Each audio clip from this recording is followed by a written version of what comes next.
और नहीं अहले सुन्नत वल जमात वाले होंगे। अब मैं बोला तो आपको बात नहीं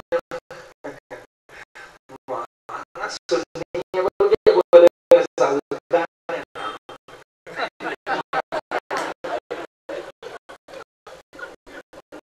अहले हदीस सलफी सऊदी जो हाजियों को बुला बुला के फुकट में कुरान देते देखिए, पढ़ के तो भी चेंज होता है कि क्या है कि वो एयरपोर्टों पे तकसीम करते हैं, यहाँ तकसीम करते हैं, वहाँ तकसीम करते हैं, फुकट में देते देखिए।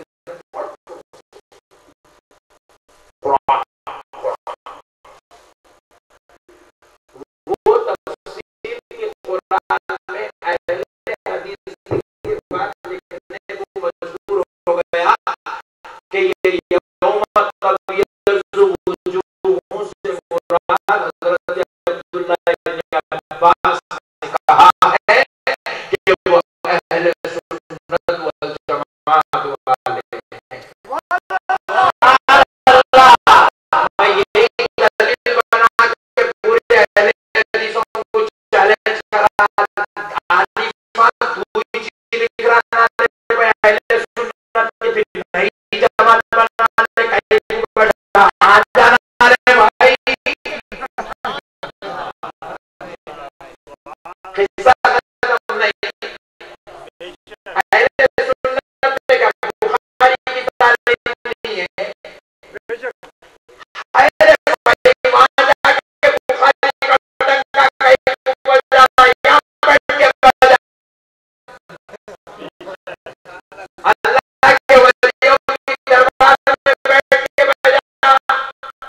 तेरे को इतनी तकलीफ करना यहाँ बैठ के कर भाई, वहां जाके कहीं पुकार रहा, क्योंकि वो जमात में जाने से तुझे कोई नजात मिलने वाली नहीं है, क्योंकि उस जमात का कोई मुल्ला तुझे नहीं बचाएगा। इधर आ जा,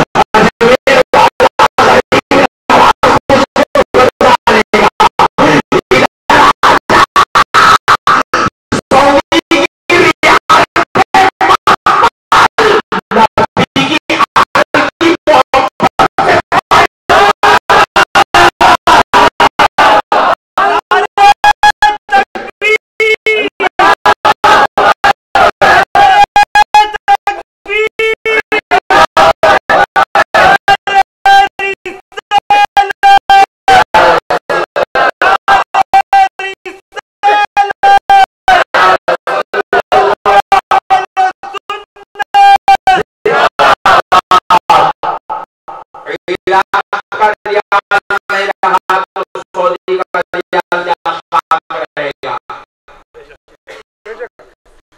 रियाल चेंज हो सकता है मगर नबी की आल चेंज नहीं हो सकती।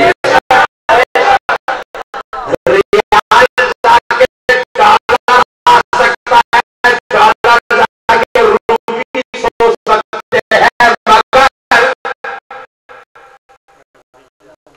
हुसैन का मकाम कोई नहीं ले सकता, हसन का मकाम कोई नहीं ले सकता है, गौस का मकाम कोई नहीं ले सकता है, गरीब नवाज का मकाम कोई नहीं ले सकता है।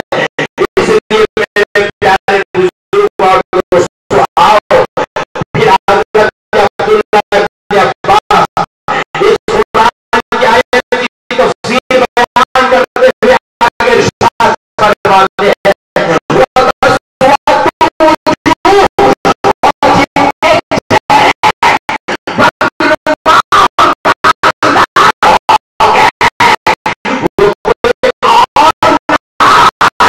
अहले सुन्नत के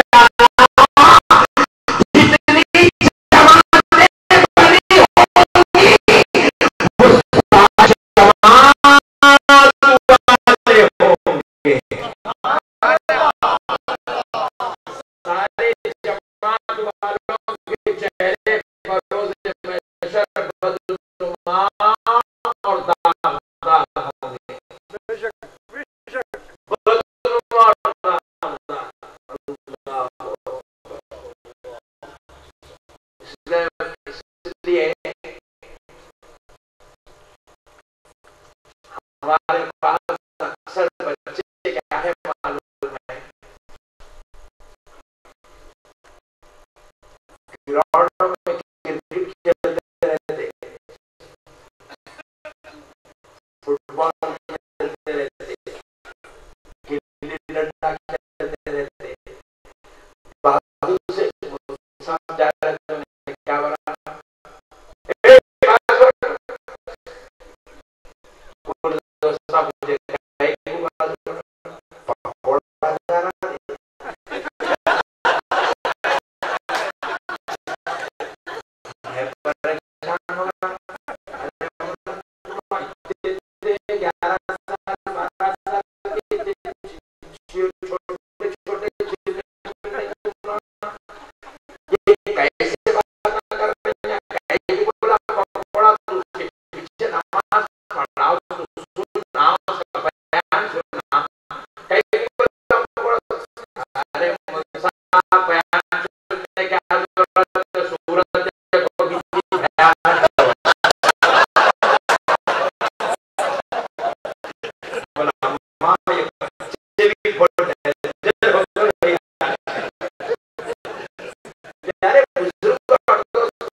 याद रखो, ये कौम जो रसूल अल्लाह की नहीं हो सकी ना, खुदा की कसम वो कभी तुम्हारी नहीं हो सकती।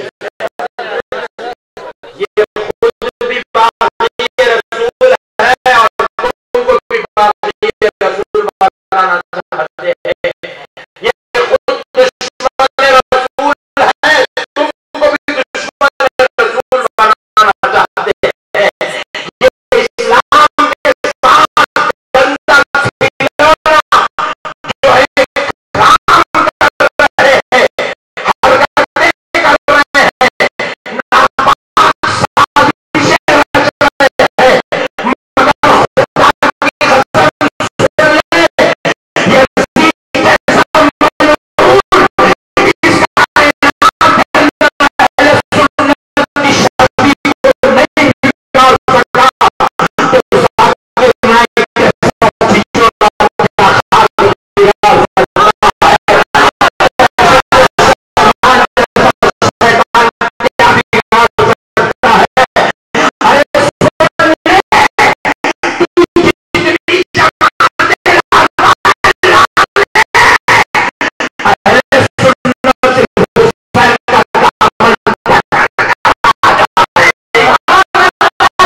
नहीं पड़ेगा। अक्सर आप भी हैदराबाद को आकर क्या करते, सात ऊपर देखते, चार मीनार देखते, मक्का मस्जिद देखते, चीजों को देखते नहीं। आप हैदराबाद का हो तो चार मीनार देख देख थक गया, तो 11 बजे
क्या है बोलो?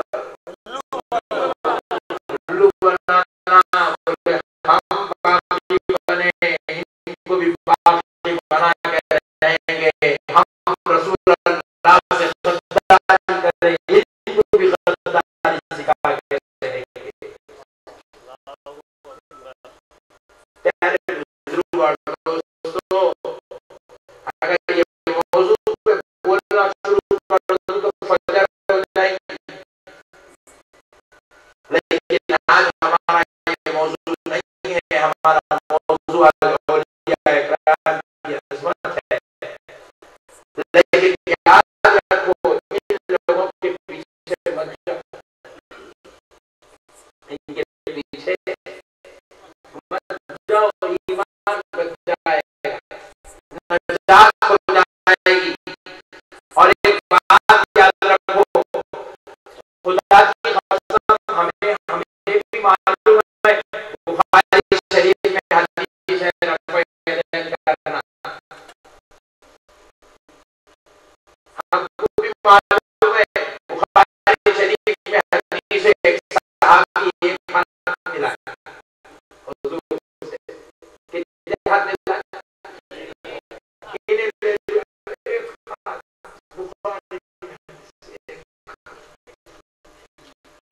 वेरी गुड, बहुत अच्छा है। फिर ये क्या करा बुखारी में? क्या है? सीने पे हाथ बांधा, बोला वेरी गुड, बहुत अच्छा, पढ़ लेते हैं। प्यारे बुजुर्ग और दोस्तों, याद रखो, हदीस की दुनिया में जितनी भी हदीस है वो दो किस्म की हदीस है। आपको समझाने के लिए अर्ज कर रहा हूं। एक है हिकमत और एक है सुन्नत। क्या है जरा बोलो? एक है हिकमत और एक है सुन्नत। प्यारे बुजुर्ग और दोस्तों, हदीसों में हिकमत वाली हदीसें भी है। हुजूर के हर अमल को हदीस कहते हैं और हदीस में हिकमत होती है। हुजूर के अमल, हुजूर के हर अमल को हदीस कहते हैं और हदीस में सुन्नत भी होती है। बाज़ अमल ऐसे थे हुजूर के जो सुन्नत थे, जैसे मसलन मिसवाक करना, टोपी पहनना, इमाम शरीफ बांधना, दाढ़ी छोड़ना, जुल्फ़े मुबारक छोड़ना, और जो है स्पीड के साथ चलना, नमाज को सुकून के साथ पढ़ना, वक्त से पहले मस्जिद को आ जाना, ये सुन्नत है। लेकिन बात अमाल हुजूर सल्लल्लाहु अलैहि वसल्लम के ऐसे हैं जो हदीस में मौजूद तो है मगर सुन्नत नहीं है। हिकमत है। क्या है?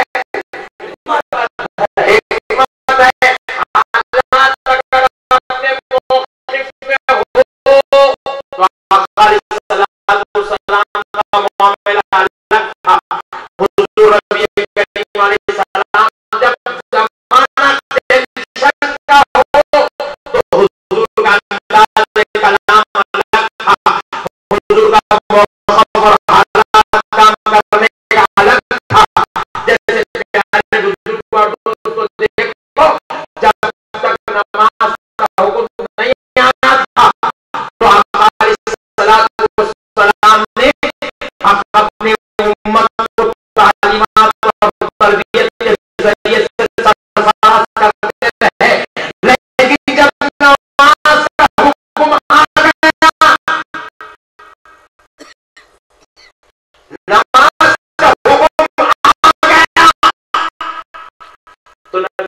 पाक अलैहिस्सलाम नमाज पढ़ने लगे। सहाबा इकराम हुजूर के साथ नमाज पढ़ने लगे। जरा गौर करने वाली बात है, नबी मुकर्रम सल्लल्लाहु अलैहि वसल्लम ने नमाज पढ़ी तो मुनाफिकीन को भी नमाज पढ़ना पड़ा, क्योंकि जब तक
में हमारा इनकार नहीं है, मगर ये सुन्नत नहीं है, हिकमत है। और हिकमत जो है हालात के हिसाब से होती है, सिचुएशन नहीं। दिन के 12 बजे पूरा खम्भा बंद, 2 बजे बंद, 3 बजे बंद, एक भी दुकान खुल रही नहीं है, सब घरों में बैठे थे। 3 दिन तक ऐसे रहा। कई गुना कारण थी,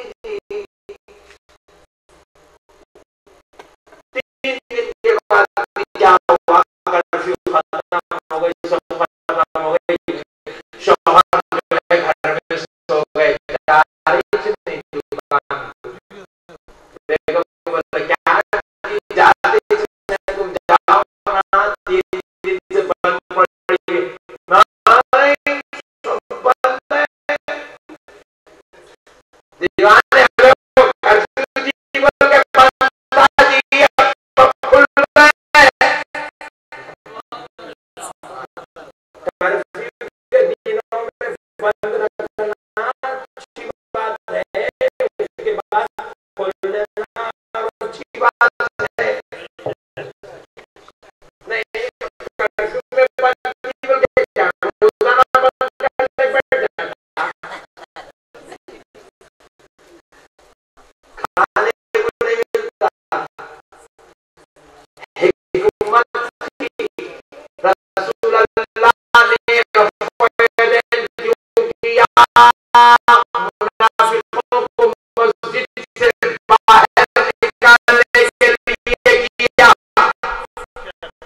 मुनाफिकीन को मस्जिदों से बाहर निकालना था, मुनाफिकों की शरारत से उम्मत को आगाह कराना था, मुनाफिकों को रुसवा करके मस्जिद से बाहर निकालना था, तो नबी ने रफ़अल किया।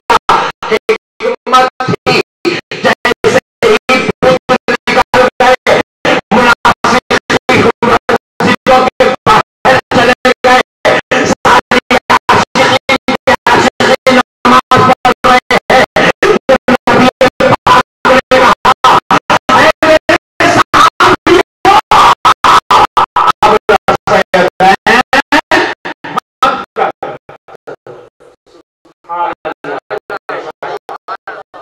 सिचुएशन के हिसाब से मसला था, सिचुएशन खत्म तो मसला भी खत्म, सुन्नत नहीं है, हिकमत है। अब इसी तरह प्यारे बुजुर्गों दोस्तों गौर करो, गौर करने वाली बात है, रसूल पाक सल्लल्लाहु अलैहि वसल्लम ने नमाज में सब्बात किया, इनकार हमको नहीं है, मगर कैसे किया ये मसला है। हुजूर नबी पाक अलैहिस्सलाम नमाज पढ़ा रहे थे, शयातीन का एक काफिला सहाबा की तरफ, सहाबा की नमाजों को खराब करने के लिए आ रहा था, तो हुजूर क्या करे, अपनी उंगली से शयातीन को मारे, ये मारे बोले तो बात समझ में आ रही है, बड़ा नहीं, ये मारना है, ये नमाज कैसा थी, ये मारना है, ये हुजूर मारे। मैंने पूछा उंगली से शयातीन को मारते, अरे बोला दीवाने, उंगली का इशारा करके चार के टुकड़े करते, शैतान को मारना क्या मसला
नमाज है जिसमें आमिना के लाल का ख्याल है।